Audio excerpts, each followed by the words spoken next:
Chinese Foreign Ministry kinastigo ng Foreign Correspondents Association of the Philippines o FOCAP. Kaugnay ito sa alegasyon ng China na manipulated umano ang mga video at ulat ng mga mamamahayag ukol sa harassment ng China sa West Philippine Sea. Giit ng Beijing, nagpapaawa lang umano ang Pilipinas.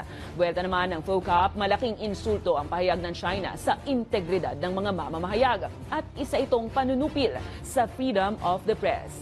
Samantala, binisita naman ni AFP Chief of Staff General Romeo Browner Jr. sa Palawan ang 3 Navy personnel na nasugatan sa water cannon attack ng China. Kinilala ni Browner ang kagitingan ng mga kawani at tiniyak na magpapatuloy ang misyon ng sandatahang lakas. At ang mga nakatao po dito ay mga sundalo ng Armed Forces of the Philippines.